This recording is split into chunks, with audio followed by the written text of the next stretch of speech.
What is going on, ladies and gentlemen? Thank you all for joining. Let's just kind of scroll up through the chat. We got Wayne first in the chat. Awesome to see. He's in attendance. I'm glad you're checking in. Blah, blah, blah. Ham Radio Wilderness Frank. I haven't even started drinking yet and getting tongue-tied. Welcome to the chat. Another tank radio and train enthusiast. Love it. Love it. We're going to get started in a minute here. We're just letting all the YouTube notifications go out and give people a chance to join.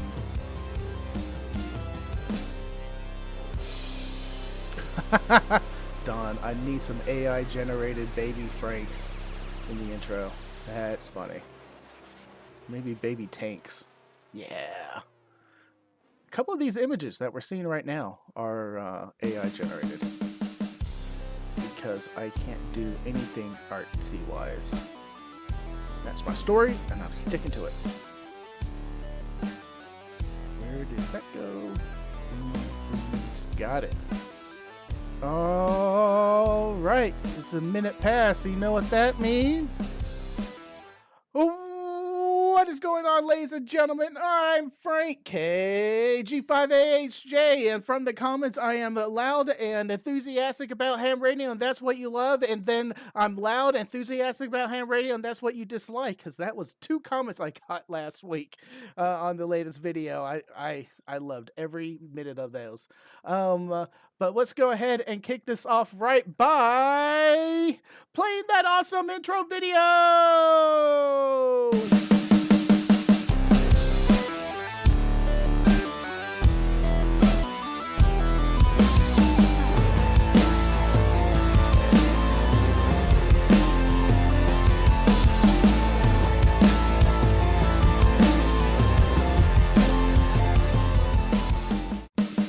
Quick shout out to all my Patreons who makes the show possible. You can support me by joining Patreon in the link below.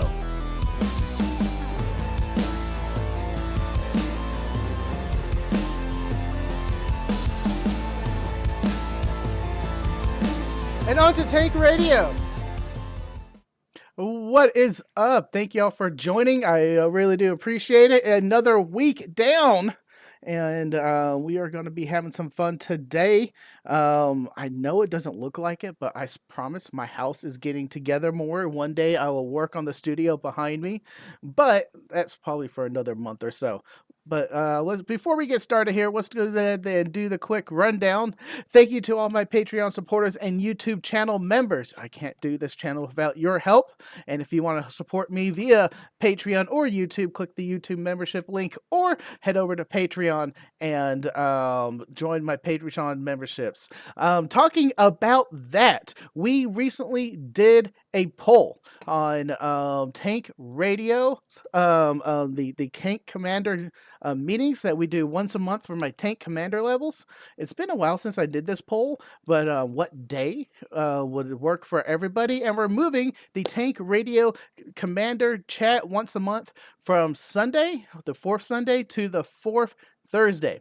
More people said they had availability for that, so that's what we're going to be doing. So the next Tank Radio Tank Commander chat is going to be on October 23rd. I put this out in a tweet somewhere, but it's going to be October 23rd. Watch your emails for when that meeting's going to be. It will be at 7 p.m. Texas time.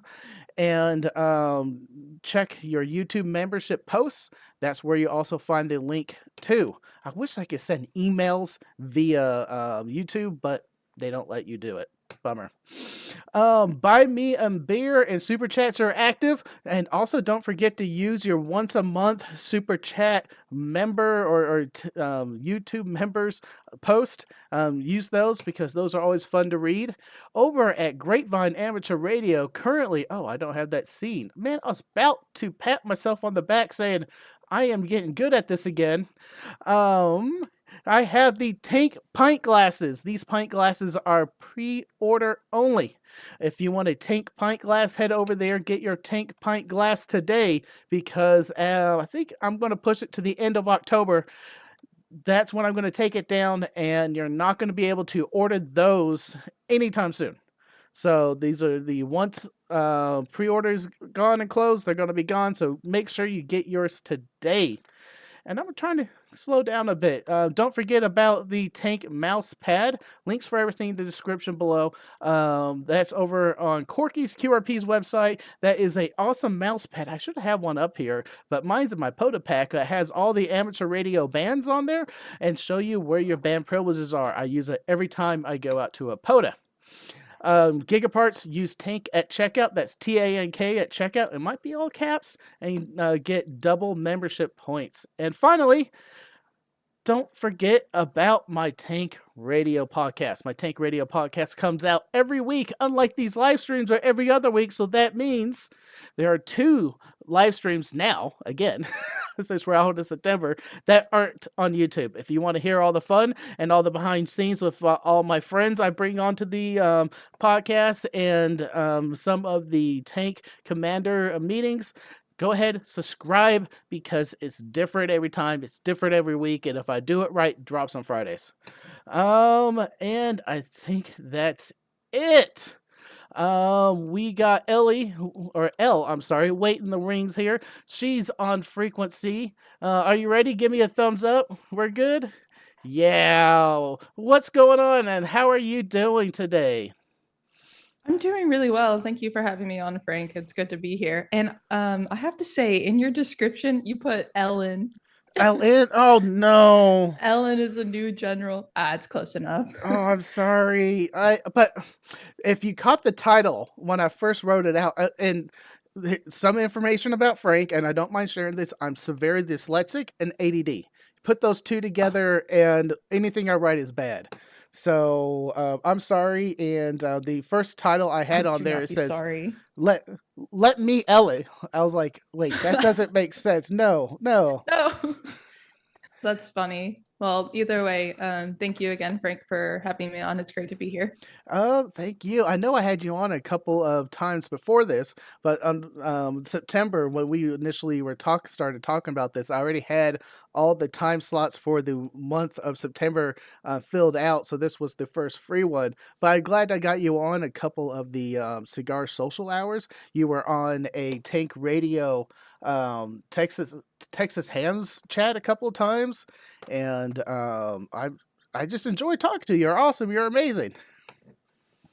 Well, thank you. So are you. So, Tank Radio. I love it.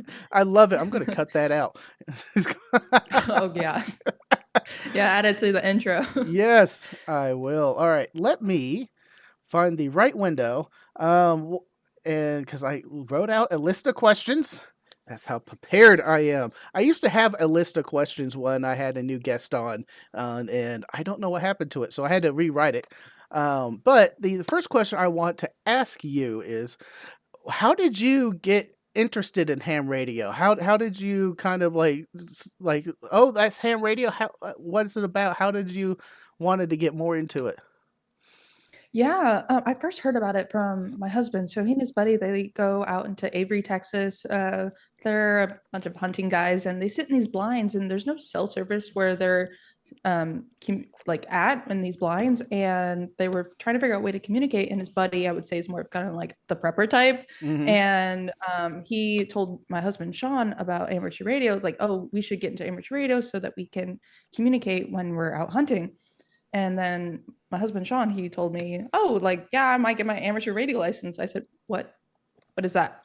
He said, "Oh, it's like walkie-talkie, but not." I'm like, "Oh, okay." He's like, "Yeah, you need your license in order to operate." And I was like, "Okay, that sounds cool. Like, I'll get my license with you." And we started studying, and that's when I first heard about it. Because once I heard about it, I'm like, why would I not give myself the privilege to get this license? Like, there's no reason not to. So Mm-hmm. why not do it? And then, long story short, now is when I got my radio or when I got my license, I passed my tech and I was like, what do I do? What do I do with this? Like, I got my license. I spent like a good amount of time studying, a dedicated time to study every night, was like taking notes, taking the practice exams. Like, I put a lot of work into this. I don't really want this to go to waste, and bought my first radio. And this kind of goes into the YouTube channel, and why I started it is because when I got my radio, I didn't know how to install it in my vehicle. So the first thing I did was look on YouTube. I was researching like how do you install a radio in your car? How do you do a mobile rig? I didn't see a lot of videos online, and I was like, oh, maybe I can offer some help to the community and put my own video out there. And that got like 2 to 3 thousand views pretty quickly. And Mm-hmm. then I was like, okay, well, I was not expecting that. I was Uh-huh. expecting like maybe two, 100, 500. No, it ended up being a couple thousand. And then from there, it was, why don't I film vlog in the car to Colorado, making QSOs on the road. And that video did really well again. And okay, we got something going here. This has been fun. I really enjoy radio. I really enjoyed like learning it, but that's a really long storyline. I know that you just asked me why Mm-hmm. did I get into amateur radio. I kind of got into why I got into YouTube as well, but I really think they all like come together because when, like I said, I got my license, I didn't know what to do with it. I was like, I need to utilize this. Like, why I should utilize all the time that I spent studying and taking all these exams, and I didn't want to go to waste. So got my radio and put it Nice. in my car, and off we went. And your first radio was a UHF VHF that you put on your Forerunner? Yes, sorry. Mm-hmm. It is the 510D from Yaesu. Nice. Mm-hmm. Nice. And did you make any contacts going up onto on the way to Colorado? I didn't know about the different like modes. I really at the time just knew about programming repeaters because that's the first thing I did when I got licensed. I uh, programmed my Baofeng into a local repeater, and one of my first contacts was one of the club members of the McKinney Amateur Radio Club group, and just only knew about repeaters and programming into them. And so that's what I did along the road. I used repeater book a lot and just kind of programmed my Yaesu and made contacts through the repeater. Mm-hmm. And when I got my first simplex contact, I was so confused. I was like, wait, what is this frequency? Like, I'm not into a repeater and I can still hear someone. Like, what does that what Mm-hmm. does that mean? And so that was cool. Mm-hmm. And Yeah. we were up in Colorado, kind of serendipitously at the same time, kind of the same area, and you met Javi, what from a member of our group on the top of a mountain. I did not meet him. Oh, I was looking into soda, uh huh. and at the time I met at some local in the Silverton, Colorado area, their local club members. And when I first heard about soda, I'm like, okay, like would you local Silverton club members, like would you want to go? Would you want to try? And so we're looking at the soda website and we see Javi's like call sign on there. It's like, oh, like that just got activated. Like, and then so I reached out because it was at the time when I was there, it was like they're right there at the same time that we were. And so I emailed Javi. I was like, hey, I saw that you activated Red Mountain number 3. Like, what are your tips and tricks? Are you still in town? Oh, and then he said, oh yeah, I'm here with like a bunch of hams. And I think I saw your YouTube channel. Mm-hmm. Frank, I actually tried reaching out to you, but I Where? didn't get a response. I think Oh, it was your email. oh, I'm sorry. Do Oh. not say sorry. It's a busy weekend. um, so whenever he said that, I'm like, "Are you with Tank Radio?" And Because yeah, then Javi he's did like, say "Yeah, that. yeah, Like Elle yeah." said, asked, like, "Are you with Take Radio?" I was like, "Yes." She asked about me, not all the you other 100,000 plus subscriber people I with me. Yeah, you're one of the first few channels that I saw on YouTube that was, from the Texas area. I didn't know that the other YouTubers like Mike and Mm-hmm. Jason were also Texas hams. So Mm-hmm. when I saw that you were in Texas, and I think I saw that you were making a road trip, like it was Texas to Colorado road trip, Mm-hmm. basically the same week when I did my video. I'm like, Mm-hmm. okay, are they in the area that I'm in? And so yeah, I asked Hobby, are you with that group? He said, yep. I said, oh, that's really cool. Mm-hmm. And then y'all were y'all were in Ridgeway, Yep. and we were a little further south in Durango. Because we were just in Durango, I think, that afternoon in Silverton when we were trying to see if we can meet up, but it's okay. Um, Prep Pen Paul says Frank is so unapproachable.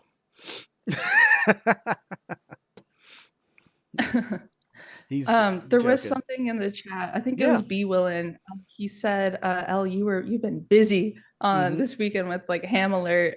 Yeah, I was. I was with two other hams up at park number US 2790. It's Mhm. Lake Murray State Park in Oklahoma, and we Oh. had a potastic weekend. Oh. Nice. Um Yeah.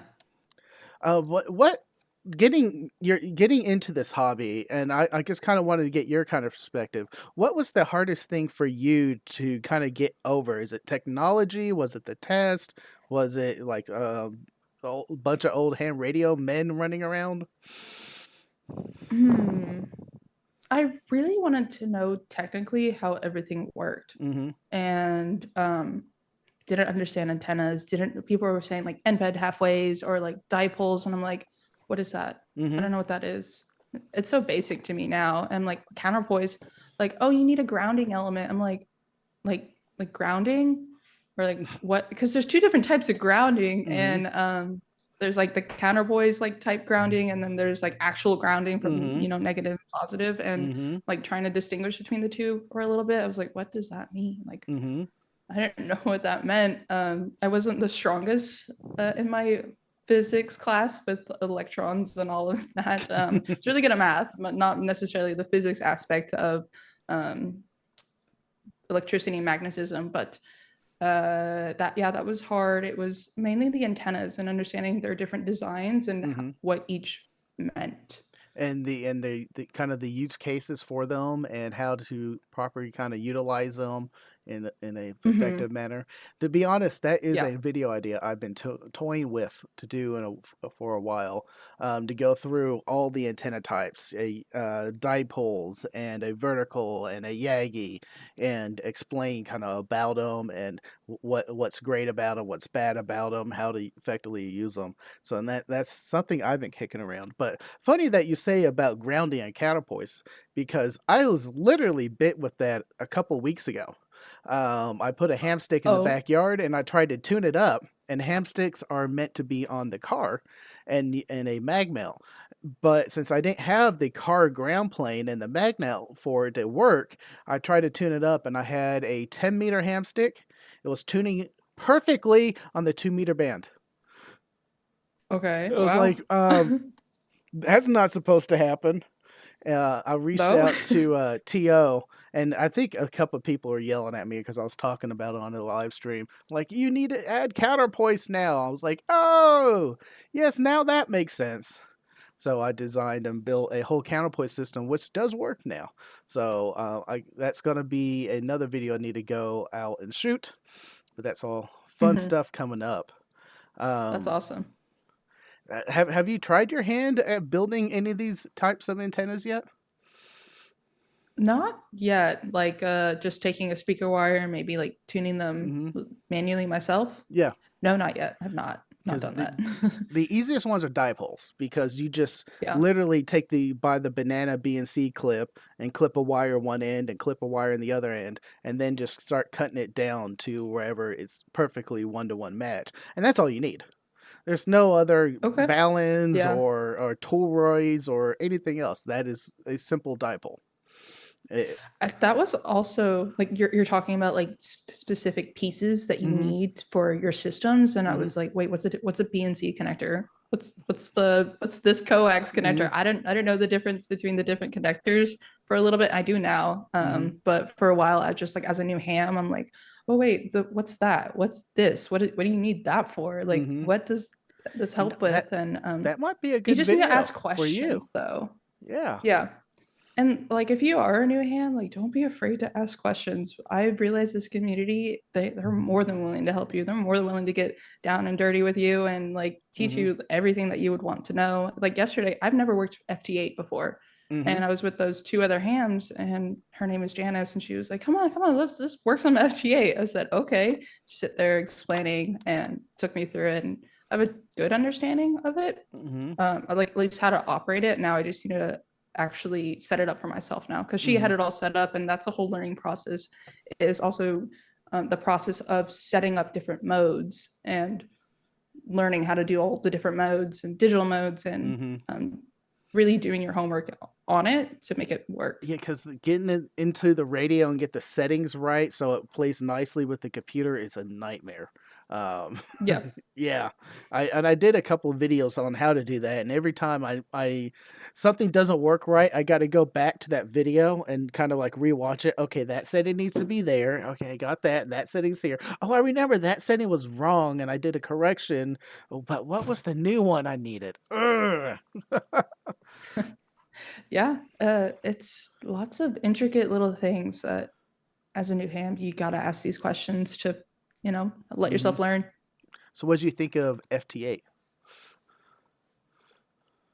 There's a meme where it's like FT8 and it's a man staring at the wall. Join the excitement. But it was funny though, because I'm like, that's it? It's Hmm. like, yep. But once I understood it, I was like, oh, this is kind of addicting. Hmm. Click, click, double click. Yeah, it's pretty cool. I really like how there's some reporters out there that you can see which where people have heard you, Hmm. and you can see people all the way in It's Japan, all the way people in Australia, South America, and yeah, it's like wow, all these people can hear the signal right now. That's I'm sure crazy. someone will drop that link in the chat. I can't think of the name. It's SKP reporter, something along those lines. I use PSK reporter, PSK. Yes, maybe. I think that's Yeah. right. Let me try it. PSK. It's not coming up on my predictive, but I know I've been there before. Nope, that's not it. But it's close enough. Yeah, I use that sometimes when I am just setting up the FTA, or I have like a I'm calling CQ sometimes in the ether. I'm like, am I getting anywhere? And I just run a FTA call once, and then I go there and look at it, and I was like, okay, I'm getting somewhere. Just no one's on the band today. It Yeah. happens, but PSK reporter. Maybe it's not .com. That was my issue. Oh, Paul put it out there. There it is. Info. That's what we did wrong. Also, hi Paul. Good to see you. Let me switch to here. Boom. There it is. This is just showing all the reports right now through PSK Reporter. And there, you're back on screen. Um, and if you want to, you can do this by bands. It's a very cool utility. And then you can filter out by your own call sign. And Yes, this is exactly what it yeah, was. it's a fun tool. It's a good tool to use if you're trying to figure out if my signal's going anywhere. Uh, Yes. mm-hmm, What was also maybe a good tip, or maybe many people already know this, but it was new to me. mm-hmm, It whenever you're activating an APODA and say that phone isn't working out for you or the conditions for phone aren't great, and but you're mm-hmm. still like left to activate, you can still get those maybe last 3 or 4 with FT8 Yes, to complete your activation. using all the If tools in your maybe you're toolbox. stuck. Yes. If you're stuck on a POTA, you're like, wow, this is like, I'm so close to activate. Maybe you're coming up on the uh, double zeros for Mm-hmm, your UTC time. You just need those last 1 or 2. FT8 could be your best friend then. mm-hmm. I enjoy FTA at night when I've been calling CQ throughout the whole day and I'm tired and all we want to do is sit around and just relax and BS by the fire. That's when you see the laptops come out and if a couple people have the radio set up kind of wirelessly remote, they just have the laptop out on their lap and the fire ring and just running FT8 the whole time, and that's when I really enjoy it when I'm tired, but I still want to play that little bit more radio. Yeah. No, I think it's definitely interesting, but I can see how slightly addicting it can be at the same time, Hmm. at least for me. I seen on your website here. Woohoo! Look at me going with those transitions. You were playing with some of the newer technologies, Mestastic, APRS, and now you were talking about digital. Oh, you also have a Wires X video. That's cool. What is Yeah, the that one. Go ahead. what is a one of the newer technologies that you're excited to learn about? I don't know if D-Star counts. Does that count? Yeah, that's a digital mode. it's a mode that I definitely want to get into, or at least learn. Because why not? Hmm. It's really cool to learn and explore the different ways that you can do digital. It's such a wide variety, and why not learn that? It's also like I also want my channel to be a space where people can come and see and learn new things. And as someone who wants to put that kind of content out there, I definitely want to obviously learn that for myself, and then like produce that for the channel so that people can learn through what I've seen and how I experience the learning experience. So right now I want to do a video on D-Star, but my first digital mode that I really like learned was Wires X, and that was so cool. Getting the cables, downloading the Wire X software, and getting it set up, and making contacts on it. I was like, "What is?" Why? When I first heard about it, I was, "What? You Hmm. can just hold this button?" And I'm talking digitally, like on the 510D with the DX Hmm. button. I actually got a comment. Someone's commented on that video because I said first DX to Japan, Hmm. and it was someone maybe has said like, "Oh, does it count if it's digital?" I said, I don't know. Wires, yes, you put DX on the Wires X button to enable Hmm. it, It's but uh, it's when you're starting out, some of the terms it's okay to jumble around a little bit, but I it yeah, still counts to me as a contact because that is so yeah, cool. Um, now yeah, it different blew me logging away. software, yeah, that's where you get into the fuzziness, but it's still ham radio and it still counts as a contact in my book. Yeah. So that was the kind of the first true digital mode that I really explored, and I really feel like I have a good feel for it Hmm. now. What's really cool is the uh having like it with you. Like you just need to get a cable, your computer, your laptop. If like for example, if you don't have a Wires X repeater near you, but if you're connected to the internet, just buy the FCU 56 cable kit or 58 cable kit, Hmm. and you can enable Wires X just in your living room if when you're connected to the internet, and say that you don't have a local repeater nearby to help you Hmm. get into the rooms. Yeah, the network. So you Mm-hmm. said D Star was that digital mode, right? Or was it All Star? D Star. D Star. Okay, so that's the ICOM digital mode. Correct. Um, there's Definitely want to get. I've looked at it a little bit, but go ahead. there's also I'm just gonna toss out to you. This is a All Star node. So kind of the same thing, but works with analog and it gets into the All Star network. Also, you can set it up for the DMR. Did I say that right? No, yeah, yes, DMR. And kind of the same thing is just you transmit to here, and this goes out to the internet, and then someone else's local node retransmit, kind of like Wires X2, but this is running on a Pi. Oh wow! And you built it? Yeah, it was a kit, Awesome. and programmed Okay, it. yeah. And Put it Don's gonna together. yell at me because this is the node that he gave me because mine didn't work right because someone soldered the 40 pin on the wrong side of the board. All 40 Okay. pins on the wrong side of the board. I did it on a live stream, and someone's like, "That's backwards." I'm like, "That's not backwards." And I picked it up, and I was like, "Dang it!" And I did it Wait, 40 times. Yeek, yeek. wait. So you soldered it wrong? I sorted it wrong. No. Uh, yep.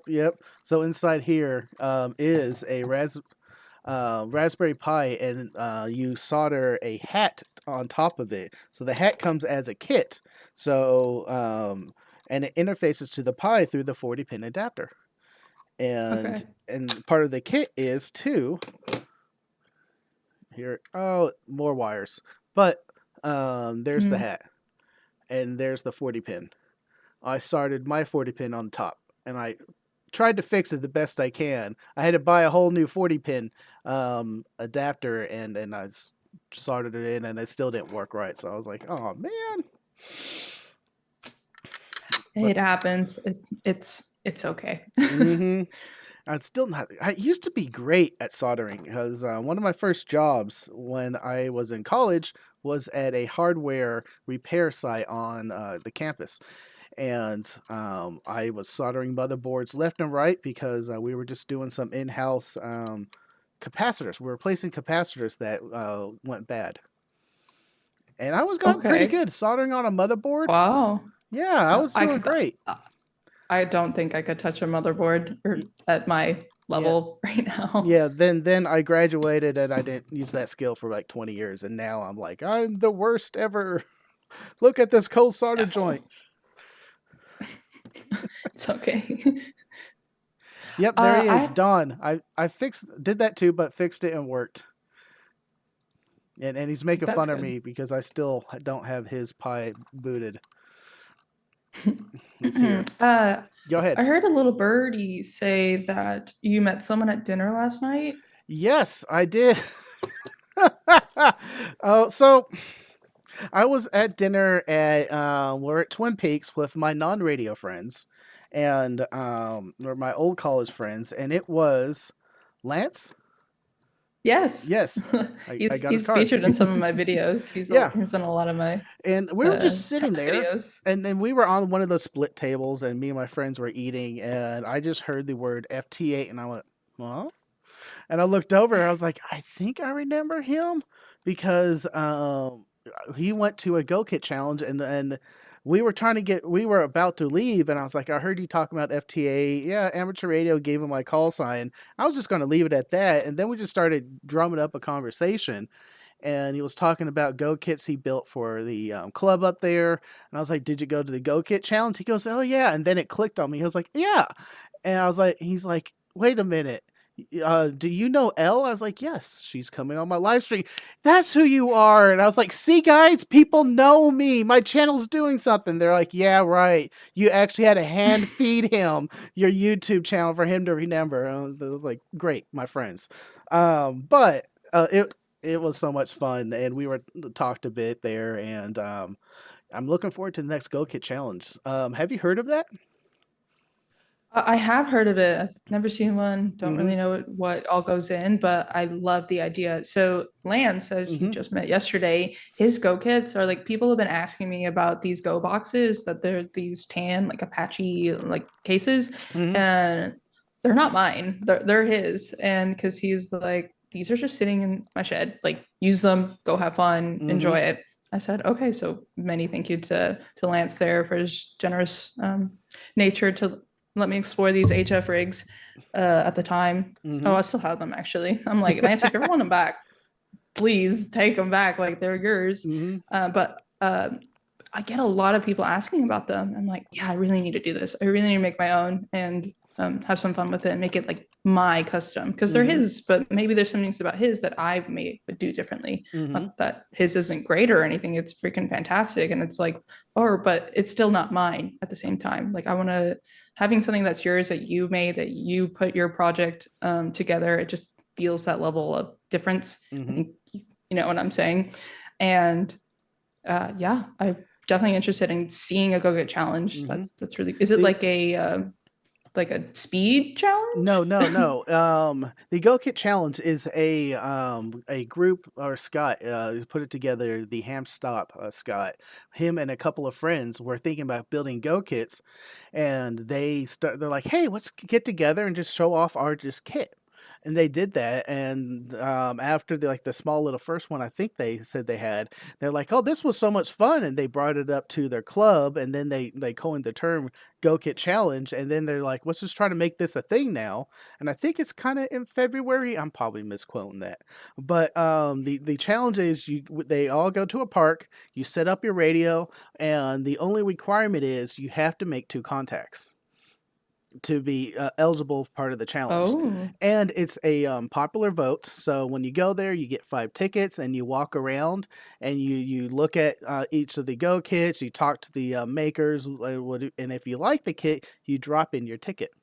And at the end of the challenge, Scott takes all the tickets, vote, and there is a grand prize winner for this regular Go kits, a mobile class, And then he did a new one for technician bands. So if your kit is only designed for the technician bands, then there's a separate one from there because a lot of the Go kits were using HF, and if you're a technician, you didn't really have the HF equipment. So that was a new one last year. Go back and look on my channel and just search Go Kit Challenge. I did at least two, maybe three videos on them, and I just and the idea was to bring everyone together so we can splurge and get ideas for our own kits. I like this one. I like this. Oh, thank you, Don. He dropped the link in the chat for me. Yes, he did. Um, and so you just get more ideas and more things. One year, a guy won with a old voting booth that he converted to a go kit because sitting down was hard and it was easier for him to stand. So he made a go kit for him that was a voting booth. It opened up, the radios attached to the little privacy petitions, and he had a little desk for a working space. And I was like, oh my god, just blows my mind. That is cool.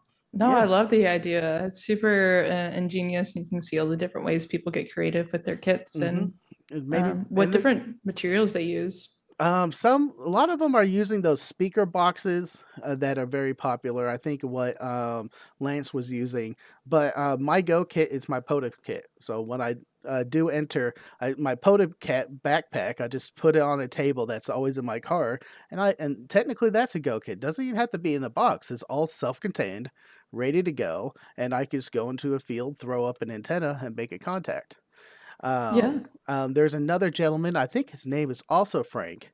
He has a tent, chair, small little table, and a one of the Yaesu radios. I think it's the 891, and the antenna, all self-contained in one backpack.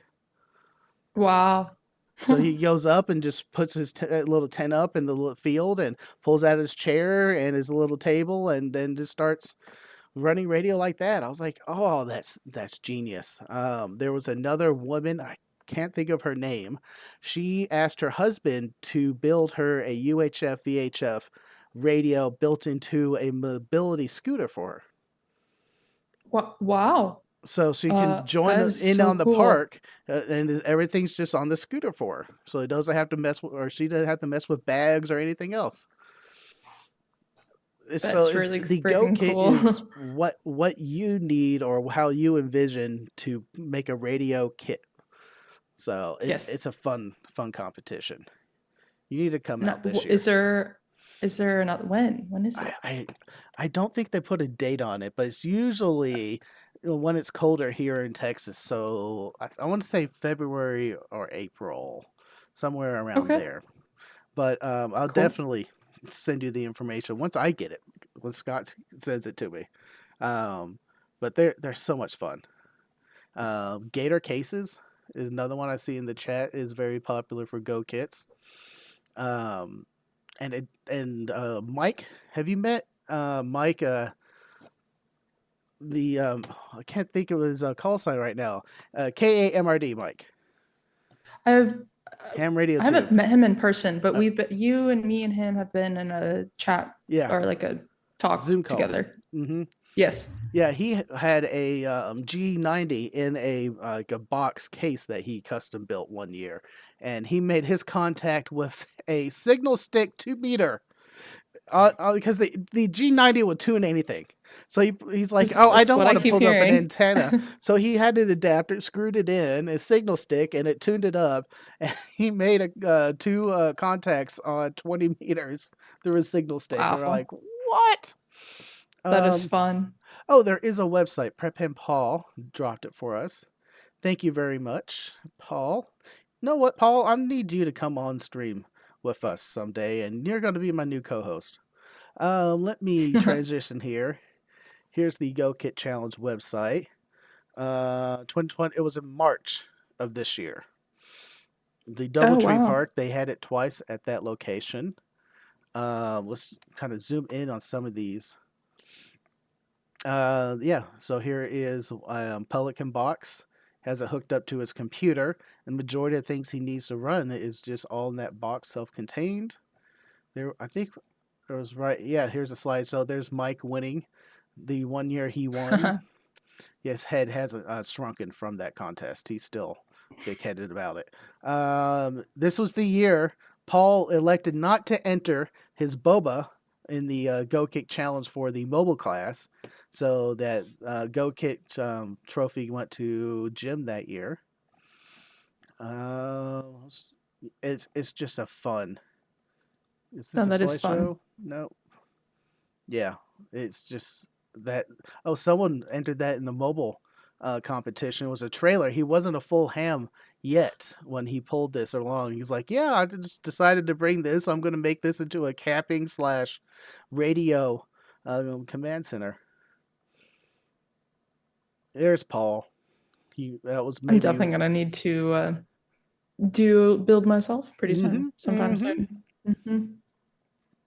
Oh, it's so much fun. I love covering it every year, and I can't wait to go back this coming year. And I usually set up my radio just to have it out and on display. My cup's out there, but I never stick around my table enough to do the meet and greet and palm grease and people talk and be like, yeah, this is why need to vote for me.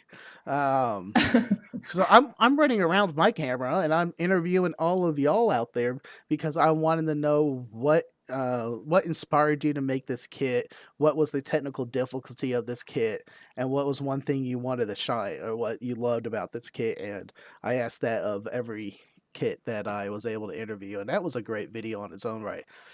And and Yeah. and a weird stat on my channel, I'll tell you this: some of those and the question videos are the best videos that do on my channel, and I'm behind the camera the whole time on that. What does that tell you? Yeah. You ask really good questions, so I you make conversations very engaging. Yes, So, yes, I like that. That's my mhm. new takeaway. I love it. I love it. Yeah, you ask questions maybe other people wouldn't, or it's the way that you ask them Mm-hmm. and the responses that you get and the people how they interact with you and how they, it might be different if I'm interviewing them versus when you're interviewing them, and maybe they get more of a, I don't know, excitement when they're Mm-hmm. talking to you. Mm-hmm. I I I like interviewing people. I used to do a big, and I still do a big interview video at every Hamfest, and it's so much fun. And I like interviewing all my friends and getting the fun answers, which we're going to dig into those here in a minute. All the old questions. That's going to be fun. My Cool. last question I have for you that I came up pre-show is, how is amateur radio mixing into your other hobbies? Ooh, they don't mix at all, but we still make Overlanding. time for everything. Oh, well, That's where I thought you were going to go. I don't overland enough Uh to huh. like call it one of my hobbies, Okay. I would Okay. say. Because Interesting. the only time I do overland is when I'm in Colorado, and Mm I'm only there like every so often, hmm. Mm hmm. and I don't have like fancy overland gear. Mm hmm. I mean, I've got my car and then my lift and my tires on there, and that's really it. I know people have like winches, they've got rock Mm hmm. sliders, Mm they've hmm. got like their cages with the rooftop tent. So I wouldn't call myself like an overland hobbyist. Maybe I'm a wannabe overland hobbyist, but I don't do it enough to, I think we'll call it my like one of my current hobbies. Mm hmm. But I love it. I love going, and amateur Texas radio needs to fits step it up exactly in with that that. game. We need This overlanding trails. can a mountain grow behind my backyard? Right? Right. I mean, there's the Guadalupe Mountains if you haven't been in Texas, or Big Bend. I don't Mm know. I hmm. haven't been to Big Bend, but Guadalupe is very nice. Though, I mean, amateur radio fits exactly with what I would need in a emergency situation in Colorado. Is like when I'm hiking or when Mm I'm hmm. camping, and just nice to have a radio now. It's like a almost say a sense of security if really, really things like did really go bad, and I would have a way to communicate. And yeah, it's an important tool, I would say. Hmm. And that's one of the reasons why I got into amateur radio. Was when I'm hiking. At the time, I did a lot of hikes and 2 week trips by myself, and Wow. By Yeah, yourself? by myself. Wow. And I took my radio, actually my channel picture of me, standing there in the hoodie with the radio right here is one of those trips. And I took that for my mom, and it's funny that I use it on all my channels. Because I come back with all these beautiful landscape pictures and waterfalls. I love taking pictures of waterfalls, and my mom's like, "These are great." Where can I see them? Where do you post them? Where can I I see used to these? post them, but they're all sitting on a hard drive in the NAS back there. Okay, that's um, fine. but I'm but sure they're lovely. yeah. So my mom was like, "You need to take a picture of yourself." So that was the one photo I took a picture of and sent it to her. And I just think it's funny that it's my channel picture now. But I kind of interrupted you. So Go you ahead. would go 2 weeks 2 weeks. hiking by yourself? Not on a So, trail, but I just do lots of day hikes around, and I map out a bunch of waterfall sites. So one trip I flew out to Portland, rented a car, spent 4 nights at Mount St. Helens, drove up to Olympic National Park, spent 2 nights up there, drove down the 101 highway on the coast all the way to California, spent a night randomly on the road. Did not have a hotel booked. I'm going to drive till I get tired and just look up something and buy it on the spot. Did oh that, my gosh, and then did another 3 nights at Crater Lake National Park, and I want to go visit Crater Lake. oh, it was Like, that's so one of my beautiful, top. It's so like alienlistic to me. And I'm like, whoa, I have to go see this. so But beautiful. so Um, you got into amateur radio because of your travels? so a little bit because of the travels, and also that I wanted to do storm spotting for the Tarrant County. So I got it mostly for storm spotting, and then and I wanted to use it when I was out and about. If I got hurt, have a way of talking to someone because, all those areas, no cell signal, especially at that time, it was no cell signal about 10 years ago now. As Yeah. soon as you leave the highway in those rural areas, there was nothing. Um, so I really enjoyed it, and I was always on 5.2. I talked to a couple people on the trails as they were hiking their trail, and I was hiking mine, and just call CQ out every now and then. Is This is KG5AHJ 81 on 5.2, and every now and then I got someone. It was That is cool. mm-hmm. Yeah, so my dad is also a ham. We actually took our general the same day and we passed the same Oh, day. That was a fun little moment. But since we've both been hams now and we caravan because I have 3 dogs, they have 3 dogs. I have a bunch of stuff. They have a bunch of stuff. We have to take 2 cars. mm-hmm, And now that we've gotten our licenses, like I don't even call them. I pick up the radio and I say, we're going to be monitoring this frequency on our road trip. Let's go. Or like, we're going to be overlanding over here. Let put, you know, choose your frequency and mm-hmm, off we go. It's such like you don't have to program someone's phone number. You don't need to pick your phone. You just pick up the radio. It's just mm-hmm. so simpler. It is just even that alone, like just do for mobile car radio. Like I Mm-hmm. would say, like get into amateur radio. Even just for that is such a great reason to get into it. Yeah, we were on a trip with my non-radio friends, and we were in like 3 different cars, and they picked up GMRS and FRS radios, and they were like, "Oh, these things are so garbage." I was like, "Let me show you what I could do with my HT here." Do do do, and I looked where I was, found the repeater. I was like, and I just keyed up the repeater, and I started talking to someone random. I was like, "Hey, man, just out of curiosity, we're on 820, or just the first number that comes to my mind." At mile marker, da da da. Where are you? Oh, I'm over here in this city, and that's like, oh, that's about 40 miles away from us right now. And they're like, we get it, Frank. Your radio is so much more powerful than the ones we picked up. Yeah, it's such a great tool. hmm I loved it. It was fun on that trip too because I same thing. I used it on the trails, and the national park ranger frequencies are still mostly on analog, and they are super close to our amateur radio bands. So if you have a radio that does allow you to transmit around the 150s, sometimes a little higher, or you mod your Okay. radio to do that, if you're in any emergency situation, the rules go out the window. And you could jump on their frequency, and that's what I did on those trips. I had a side of the radio, side B was always programmed to a Ranger frequency that Oh I could wow. tune up, key up if I needed it. Yeah, So that that's was my smart.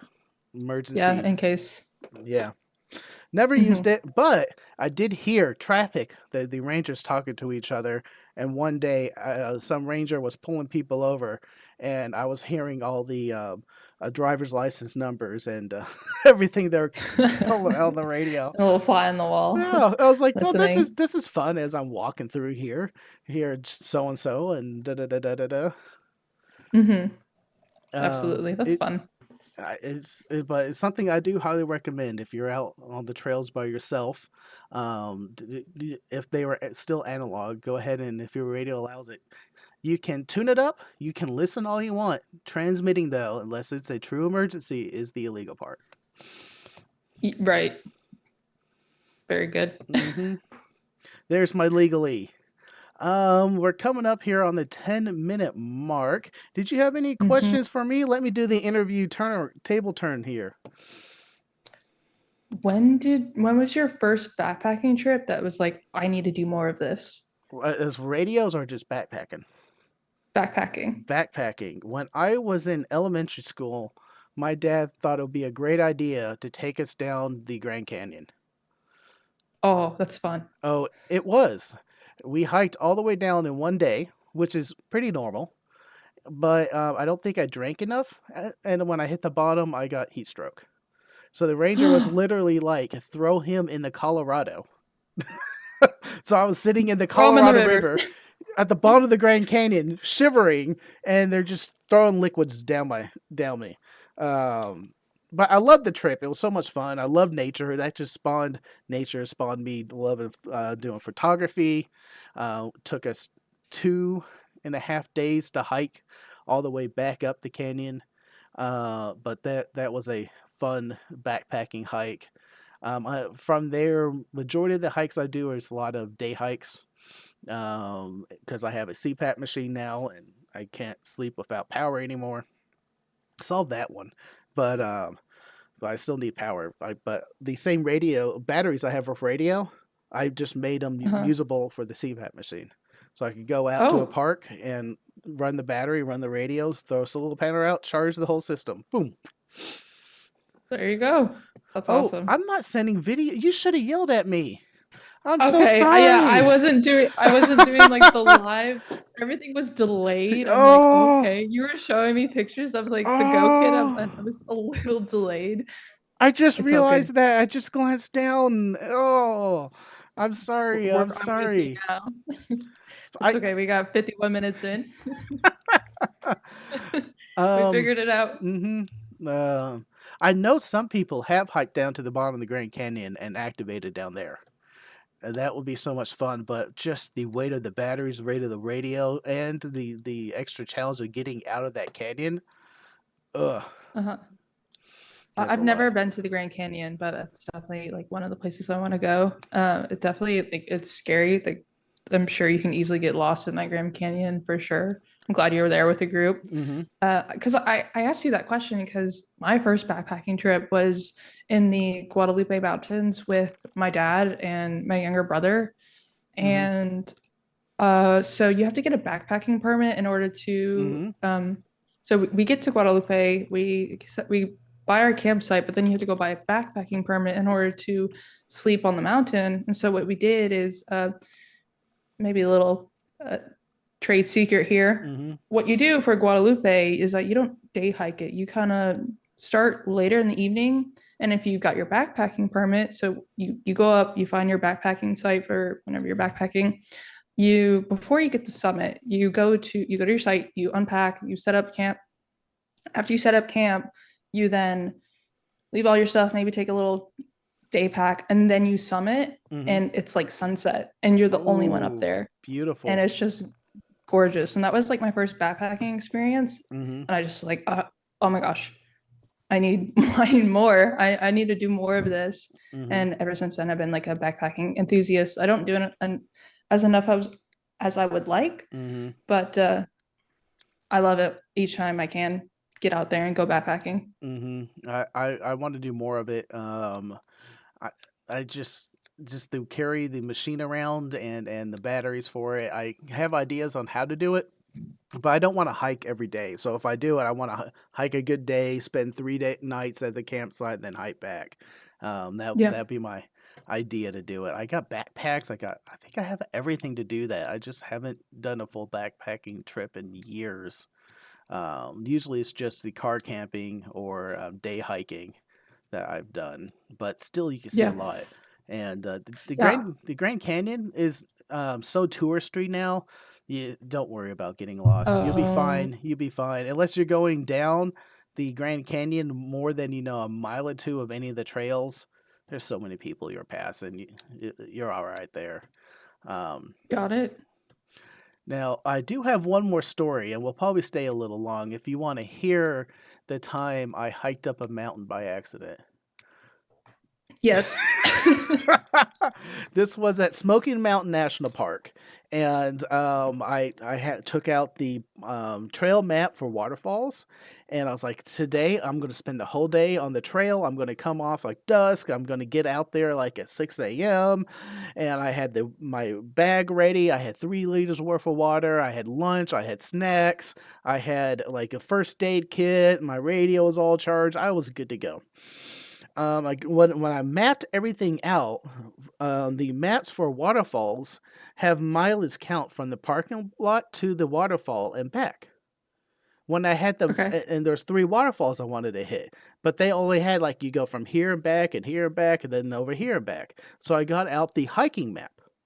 And I was like, okay, so I take this trail to that trail, and those link up, and then I take this one, and I think I go over a ridge here, and then I hit the backside, and then I see this one, and then I go to the road, and then I probably hitchhike back to my car because it was a one-way road there. So I knew either way I was going to get to my car. Well, so I took the hiking map, added up all the mileage. Have you seen my mistake yet? No, I'm sorry. The mileage on hiking maps are point to point. But on the mileage on the waterfall maps are from the parking lot to the waterfall and back. So I was used to halving it everywhere to see how far, and I Oh. took the whole map and I was like, okay, this 20-mile trail I want to do is only 10 miles. I could do 10 miles. Oh Yeah. no. Um, I tried my best. I got the 2 waterfalls done, but I almost got to the ridge. I was so close. It was getting dusk, and Mm. since I was hiking and I was only doing day hikes, I didn't have a true flashlight. I had chem lights and nothing I don't know what else. those are. Is it it's just like The little like the little yeah, plastic yes, things you yes. break and Glow they glow. sticks. Yeah, glow Whoops. sticks. Yeah, glow sticks. Yeah, I had a couple of glow sticks and nothing else, and it was like 3 hours before dusk, and I was like, I gotta turn around now. And I knew I was dragging my feet getting up there to where I was, so I could maybe safely get back to the parking lot before dusk. And I hoofed it all the way down. Oh, my turnaround point also, I finished 2 liters of the water. Had a 1 liter left, so I was like, when I hit the 1 liter, Jeez. I knew if I needed to start going down because if it took me 2 liters to get up, a liter of water would get me down. And I turned around and I made it to the car as I just lost the last of the sunlight. That was the Wow. worst and That's most dangerous intense. hike I did. Jeez. Yeah. But it was fun. I got a good I story out of it. the how long so what was your total time, It you would say, in mileage? mileage, I think I did about 8 miles up a mountain and I still didn't crest it. And it was probably about Jeez. 3,000 feet plus I did. And Wow, that is a it, long it, day. That's it that was, probably took like it 6, was, 7 hours? yeah, 8 it was almost all all day day? to get up. And it was a couple hours or like 3, 4 hours before it started to get dusk. And I was like, I need to turn around now. But Were on you this, stressing out? Were you like yeah, internally like freaking out? yeah, I was like, what I'm gonna do about the light? How I'm gonna see the trail? And the sun is setting on the other side of the ridge, and I'm on the wrong side. There was a Yeah. lot going on. There was a lot in my head. Uh, but it's just people don't prepare, and especially families, don't prepare to do some of these trails. The first waterfall was 1,000 feet up, and I think it was over 2 miles, so it wasn't too bad. but which I passed a family of five. One Mhm. 16-ounce bottle of water, which they're trying to get to the stream to refill. I see people those on some Colorado trails. And I'm like, oh gosh, Mm-hmm. I, I good. Douglas, Yeah, I you didn't realize have the when you get headlight. up to the top, it's only halfway. Mm-hmm. Mm-hmm. But yep, Hmm. that was the stupidest. And then once I got back to the car, it immediately dawned what my mistake was. It wasn't a 10-mile hike, it was a 20-mile hike because true hiking maps did mileage from point to point. They don't do from here and then go back to your car like you usually do on a going to a waterfall. But yep, Oops. I understand. That Oops. is an oops. Mm-hmm. Glad you made it back safe though. Yeah, it was a fun and long day, but that was one of my worst stories. Well, Elle, having you on has been amazing and wonderful. I'm glad we finally got a time in so that we could do a true interview and get to know you. Where can we find more about you and what's coming up on your channel? Thank you, one, for having me on, Frank. I really Mm-hmm. appreciate you. Yeah, you're really fun to hang out and chat with. If you're not subscribed to Tank Radio, subscribe to Tank Radio. Um, but next is I'm doing a lot of ICOM stuff right now, Mm-hmm. and I have actually three edited out videos. They're in unlisted phases right now. Mm-hmm. I'm just kind of waiting on a few things in order to publish them. I think that's why if you look at my channel right now, last video I put is like 17 days ago, which is like, whoa, I was consistently uploading for like every week Mm-hmm. and just waiting on a couple things in order to hit the send off button. But stay tuned for that. Hopefully this weekend we'll get something out. It'll be about ICOM and exploring the 705. So stay tuned for that. And you can find me on my channel called She's on Frequency. Mm-hmm. And definitely, if you haven't already, definitely check out my Instagram. I post one thing about YouTube is YouTube posts. Excuse me. You can't really be as creative with YouTube posts. Like an Instagram, you can post a picture, you can add some music, or you can have stories. Like I post a lot of my stories, post a couple different reels on my Instagram, and oh yeah, you got it pulled up. I'm not even looking at the screen. Mm-hmm. Yeah, so I mainly post a lot of stories, and I really feel like I can express myself in a different way on Instagram. So definitely check out my Instagram. Ah, you're getting a lit bit in the lower half, Yeah. but that was still YouTube stuff. But I'm starting to. I post a lot on my on stories, so Mm-hmm. definitely check out my Instagram. Awesome. That's where I got today's picture. Cool.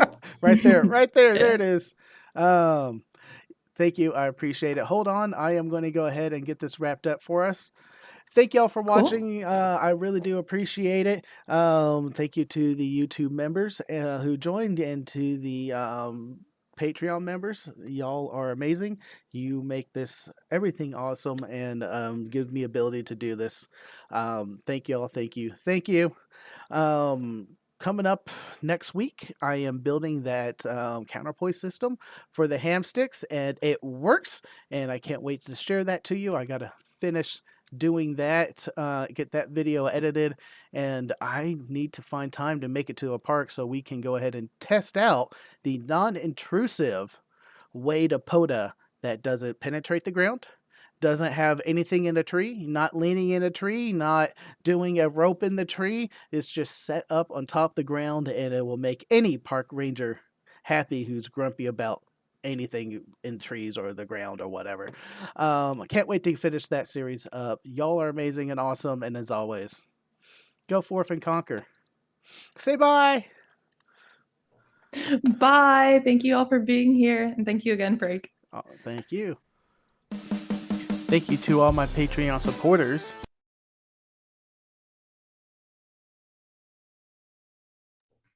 Noise.